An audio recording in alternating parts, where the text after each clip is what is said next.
je passe la parole à Claudio Folidi. Oui, c'est pas parce qu'on ne veut pas de questions, mais la formule proposée par la Chambre de commerce, c'est plutôt d'avoir un networking après, agrémenté par un bon verre de vin vaudois. Donc, notez les questions, on y répondra avec plaisir tout à l'heure. J'aime bien toujours faire le lien avec les présentations qui me précèdent et j'évite donc soigneusement d'être le premier à présenter. Bon, déjà, il y a un aspect sur la traduction que je voulais souligner. On est parfaitement d'accord, on parle ici d'intelligence économique. Et d'intelligence économique, on peut dire à la française. Je pense que le choix du pays ne change rien à la donne fondamentale. On a choisi d'appeler ça Corporate Intelligence parce qu'il fallait bien donner un titre en anglais à un cours en anglais. On a donné plein de définitions de renseignements, encore plus d'intelligence économique. J'en ai une que j'aime pas du tout, qui est le marketing puissance 10. Mais je crois que par rapport à ce que vous avez dit en début de présentation, il y a effectivement un peu de cela. On fait beaucoup d'intelligence économique, surtout si on s'occupe de marketing. Mais il y a aussi à l'armée beaucoup de tireurs et il y a aussi des tireurs d'élite. Donc je pense que ce qu'Alain Juillet avait dit à l'époque sur le marketing puissance 10 a quand même un fondement de vérité. Il y a aussi quelques mots-clés que je pense vous allez retrouver dans ma présentation. Aide à la décision. Il n'y a pas de renseignement sans décision, sinon ce serait de la documentation. Et j'aimerais aussi faire une analogie pétrolière. Comme c'est un secteur que j'adore et je travaille beaucoup dans ce secteur-là, on avait développé un message marketing qui fonctionne encore plutôt bien. De pétrole, il y en a beaucoup, il y a beaucoup de réserves, mais ceux qui gagnent, c'est ceux qui amènent le pétrole, qui le transforment et qui le distribuent aux consommateurs finaux. En fait, c'est ce que nous faisons, nous, dans notre métier, dans le domaine de l'intelligence économique. L'information, on sait la chercher. Le problème, c'est de la distiller, de la disséminer pour qu'elle soit utile à la décision. Et donc, je vais passer à un certain monsieur que tout le monde connaît, qui avait déjà vu il y a quelques siècles de cela que la dissimulation et le secret servaient à gérer les affaires régaliennes, mais aussi ses propres affaires. Et c'est surtout un monsieur qui a systématisé le renseignement d'État à l'époque, et on s'inspire encore aujourd'hui. L'intelligence économique, c'est quoi? J'aime bien, comme vous l'aurez compris, utiliser des métaphores, des analogies. Moi, je pense toujours aux pêcheurs bretons qui affrontent la mer quand il fait très moche et quand il y a la tempête. Ils ne le feraient jamais sans un radar.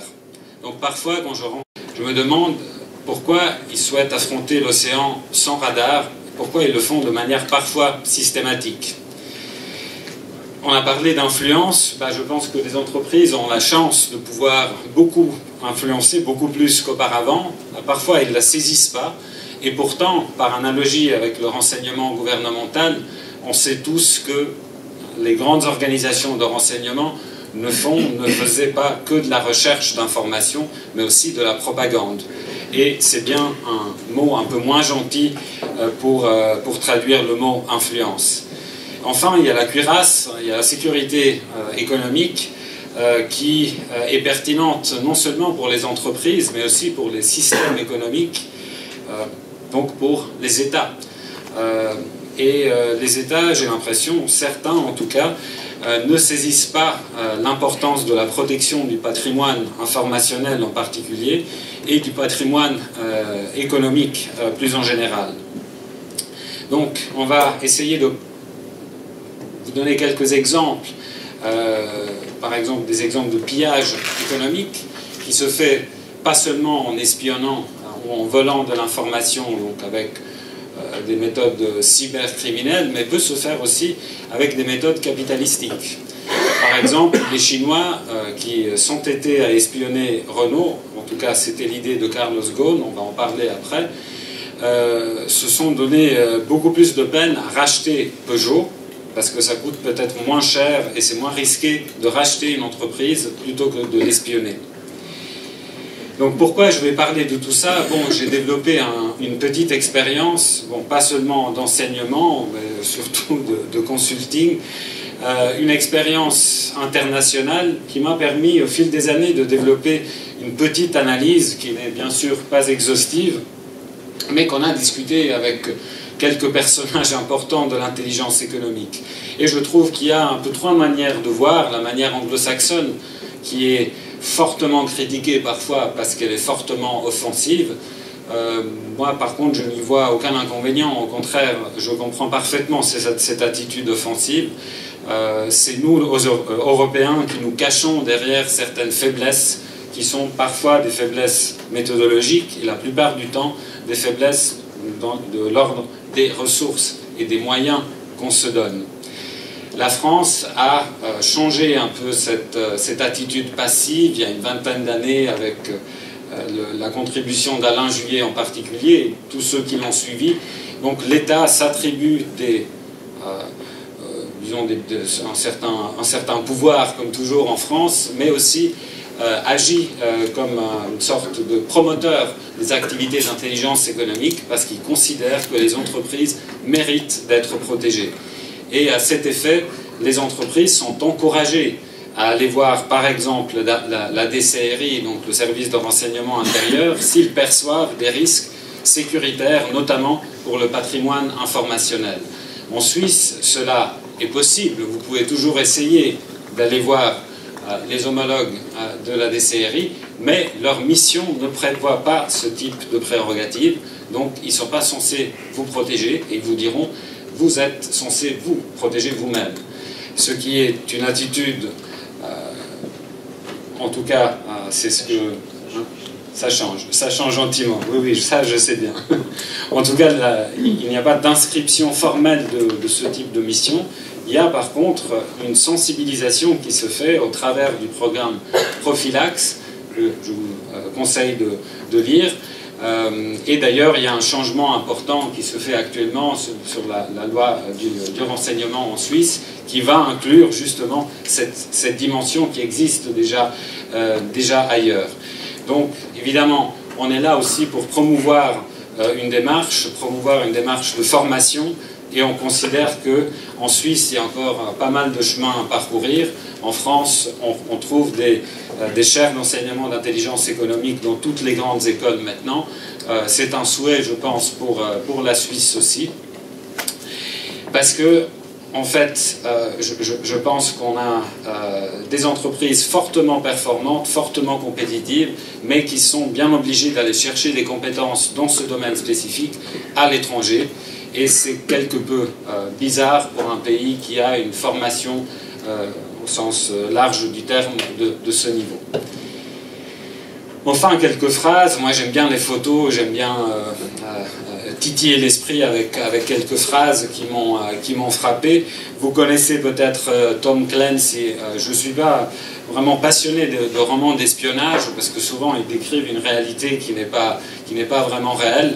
Mais cette phrase-là est, à mon avis, très vraie. Et elle traduit un peu l'état d'esprit de certaines entreprises. Quand elles ne trouvent pas l'information qu'elles cherchent, elles ont tendance à dire « bon, peut-être elle n'existe pas ». C'est justement, comme vous le disiez, une question de méthodologie et de ressources.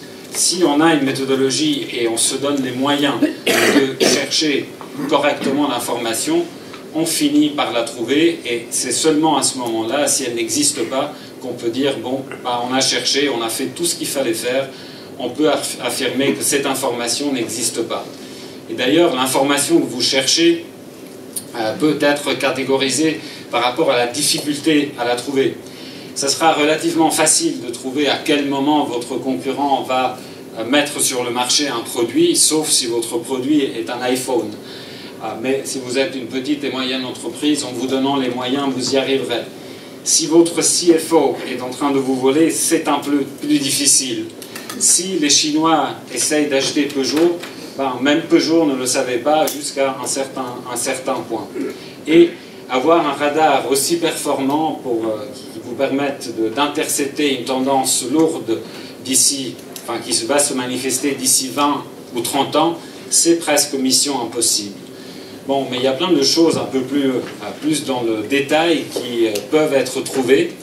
Et là, vous voyez un modèle qui a été développé à HEC Lausanne, c'est le modèle de Pinier-Osterwalder, que j'ai eu la chance d'étudier, mais à l'école polytechnique de Milan.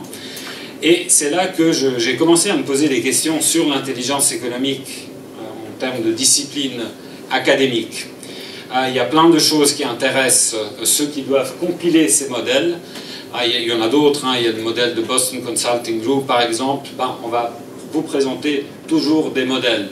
Mais très rarement, on vous explique comment remplir ces cases avec les informations. Quelles sont les faiblesses des concurrents? Bon, très bien, il faut les identifier, mais la question de comment n'a souvent pas de réponse.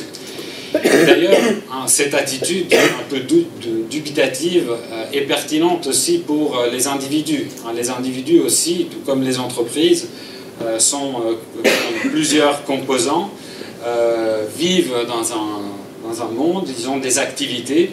Généralement, là, ce que vous voyez, c'est un schéma très simple des informations que cherchent les agences de renseignement gouvernementales. Et ils les cherchent et souvent ils les trouvent parce qu'ils ont les prérogatives et les possibilités légales aussi de trouver ces informations. Mais il y a des moyens un peu plus sournois de trouver les mêmes informations. Ce qui est important et à souligner à mon avis, c'est que vous n'analysez pas un concurrent, vous analysez toujours une autre société, une autre entreprise qui est une association d'individus. Les entreprises, elles n'existent pas séparément des hommes et des femmes qui travaillent. Donc, pour revenir à une définition que celle-là, je l'aime plus, elle est plus simple. C'est quoi le renseignement? C'est de la connaissance et surtout de l'anticipation sur l'environnement qui nous entoure et qui précède la prise de décision. Bon, dans le cas de M. Gates, c'était clairement des décisions présidentielles, mais généralement, dans les démarches d'intelligence économique, vous devez être capable de présenter les conclusions de vos analyses au top management.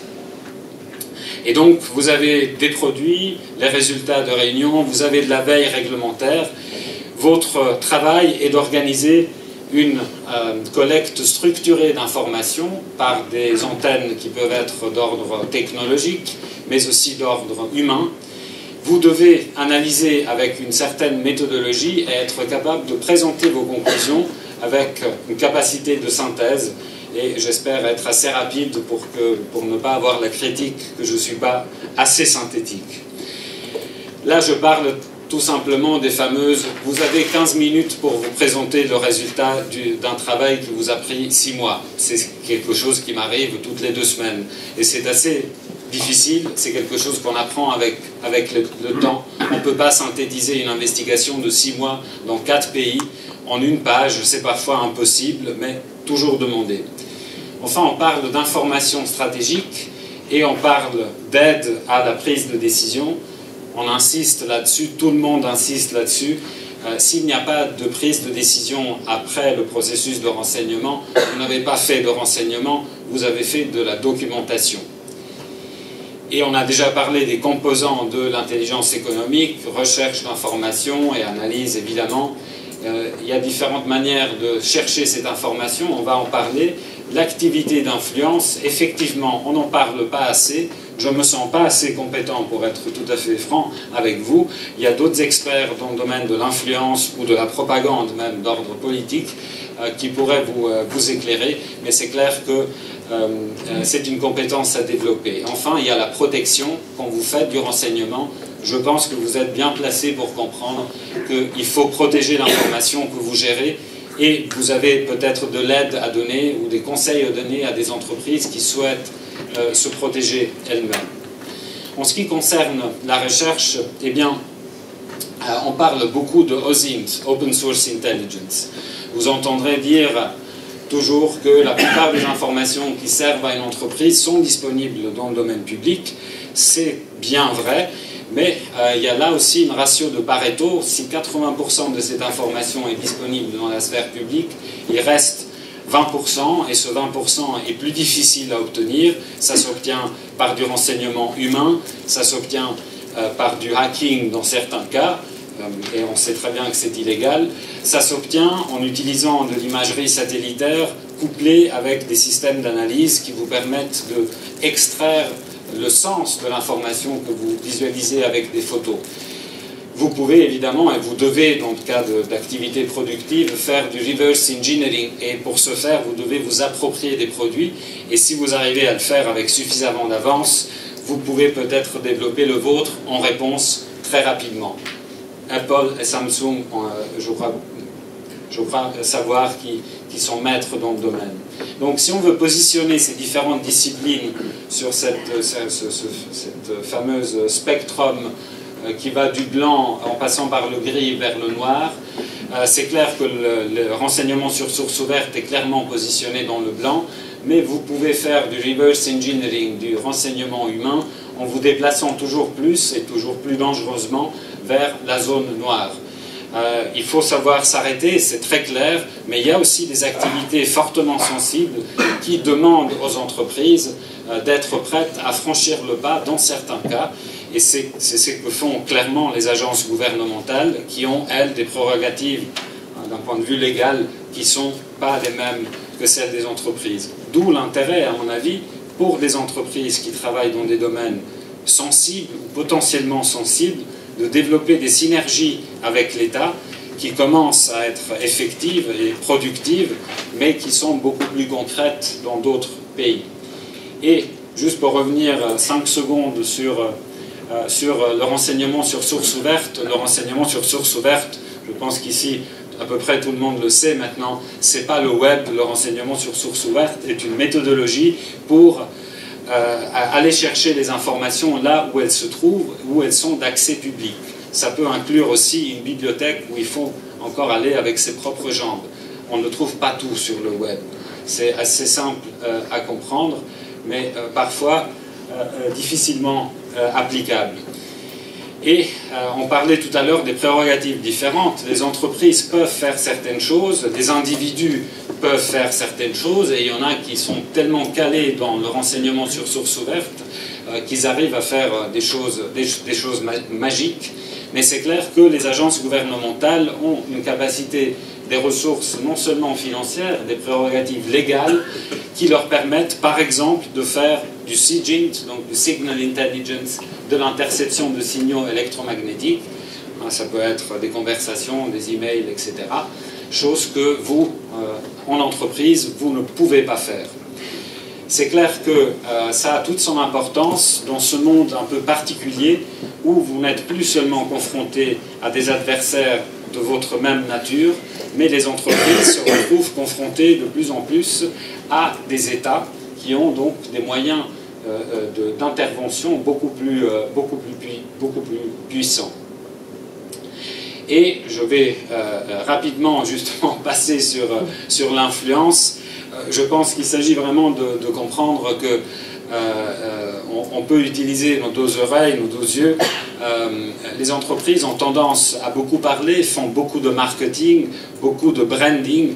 L'influence, c'est quelque chose de différent, c'est quelque chose de plus sournois, qui ressemble un peu plus à de la propagande quand c'est à large échelle, et qui ressemble, ou qui est finalement, du lobbying quand vous faites des activités ciblées sur des décideurs, sur des influenceurs. Et on a tendance, à mon avis, en Suisse moins qu'en Europe. En Suisse, le lobbying est une activité plus ou moins acceptée, quoique critiquée par certains, mais je peux vous assurer qu'en Italie, un lobbyiste est considéré comme un pseudo-criminel, alors que les entreprises se servent et doivent se servir de lobbyistes, surtout quand ils sont confrontés, par exemple, à des entreprises américaines qui en font vraiment un credo. Et là, on est vraiment dans l'actualité. Il y a les accords transatlantiques qui se discutent à huis clos actuellement. Vous pensez bien que les entreprises européennes sont légèrement en désavantage en ayant ce retard, disons, de prise de position par rapport aux activités de lobbying. Enfin, sur la désinformation, ma question est toute simple. Pourquoi pas? Pourquoi on ne devrait pas faire de la désinformation? En tout cas, quand on nous a expliqué avec beaucoup de détails ce qui s'était passé chez Michelin lorsqu'ils étaient espionnés par Bridgestone, les choix graves du management de Michelin ont été justement de l'ordre de la désinformation. Donc, certains managers haut placés, dont le chef de la sécurité, ont conseillé d'arrêter avec une politique orientée 100% au brevet, mais plutôt à cultiver la culture du secret industriel. Et donc la légende veut que si vous laissez un téléphone portable ou un PC sans surveillance chez Michelin, vous y trouvez toffé un petit post-it qui vous demandera d'aller chercher le PC dans le bureau de monsieur Michelin, qui vous expliquera pourquoi il n'accepte pas ce genre de comportement. Et en ce qui concerne la désinformation, il y a eu des projets avec des dépenses conséquentes pour changer les facteurs de production, créer des pavillons où il ne se passait rien, pour donner l'impression qu'en fait il y avait du développement de produits à une certaine échelle et de la production à une certaine échelle, alors qu'il n'y avait rien du tout dans les pavillons. Et c'était justement en réaction à l'activité d'espionnage de Bridgestone qui a surpris à l'époque Michelin, mais il faut savoir que l'intelligence économique au Japon est prise très au sérieux depuis maintenant environ 50 ans. En ce qui concerne la protection, je pense que Jean-Pierre en a assez parlé. Je crois que là, c'est aussi, en plus que de la méthodologie et de ressources, une question d'état d'esprit. Cette manière de voir le monde qui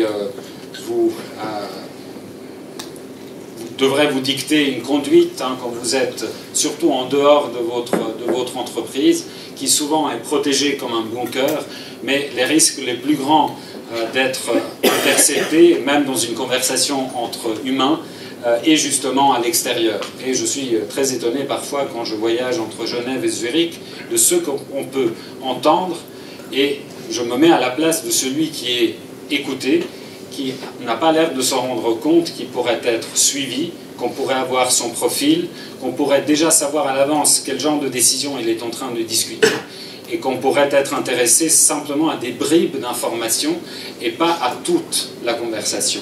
Enfin, on pourrait être simplement intéressé de savoir avec qui il a parlé, parce que quand un CEO d'une entreprise parle avec le CEO de l'entreprise concurrente, c'est généralement pour des bonnes raisons, par exemple une idée de fusion ou une idée d'acquisition.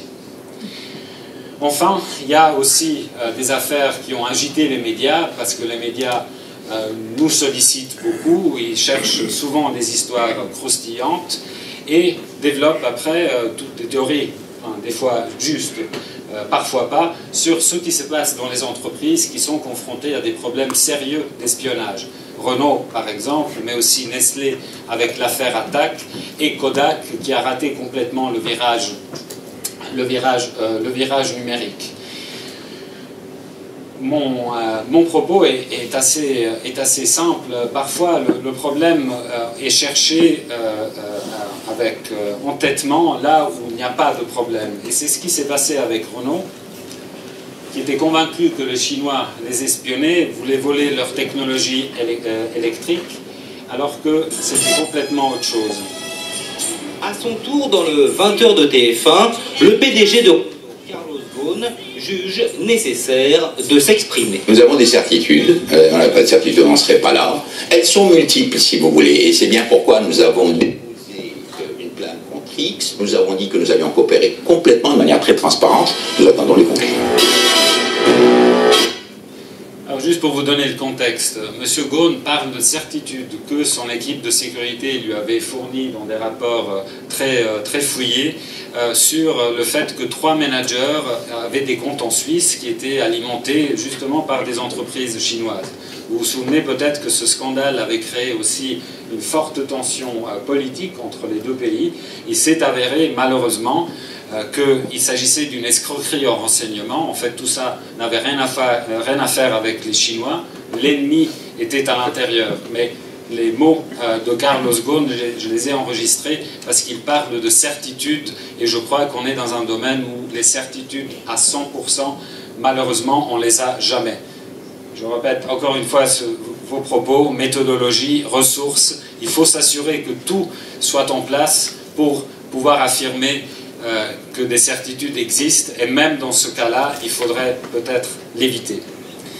Enfin, sur l'approche que ont certains États par rapport à l'espionnage, vous verrez vous trouverez facilement cet article si vous notez quelques mots-clés. C'est un article qui a été publié sur le Wall Street Journal il y a quelque temps par M. Wolseley, qui dit synthétiquement, écoutez, vous les Européens, vous ne devez pas vous plaindre de notre manie, de notre espionnite, parce qu'on vous espionne, parce que vous vous corrompez pour obtenir des marchés.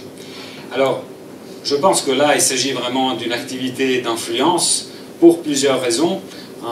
Nous, Européens, nous avons aussi besoin d'espionner les Américains, et nous avons aussi des évidences d'activités corruptives américaines sur sol étranger. Donc, quand M. Wolseley invite les économistes français en particulier à se rendre à des séminaires sur le colbertisme ou sur le Foreign Corruption Practices Act, je crois qu'il s'agit d'une manière de nous dire on ne va pas arrêter de le faire, et peut-être nous on devrait se structurer pour le faire nous aussi. On peut donner une petite contribution, évidemment dans la limite des compétences qui sont les nôtres. On peut aider ce processus de prise de conscience par de la formation. C'est ce qu'on va faire à HEC. Là, vous avez un extrait de ce que vous voyez dans la documentation que vous avez. En ce qui me concerne, je vais me concentrer justement sur les méthodologies, les outils, et vous donner quelques exemples d'applications pour ceux qui s'inscriveront, évidemment. L'idée est vraiment de fournir une trousse à outils qui vous permettent de réagir rapidement en cas de crise, mais surtout qui vous permettent de mettre en place une politique de renseignement économique sur le long terme. Et on va étudier des cas réels. Donc on va parler d'entreprises d'armement qui ont besoin de gagner des marchés en Asie du Sud-Est. On va parler d'industries minières qui ont besoin de convaincre certains gouvernements d'acheter certains équipements plutôt que d'autres. Et on va parler d'entreprises américaines qui, de manière involontaire, se trouvent infiltrées par des organisations mafieuses dans des pays d'Europe de l'Est. Enfin, ce qu'on va essayer de faire, c'est de développer ce que est bien synthétisé dans cette phrase d'un de mes auteurs préférés. Avec l'intelligence économique, en la pratiquant, vous n'aurez pas de certitude, vous aurez de plus en plus de doutes. Et si vous aimez douter et vous êtes curieux, je pense que c'est une discipline qui va certainement vous intéresser. Voilà, j'en ai terminé, merci. Je laisse la parole rapidement à Guido.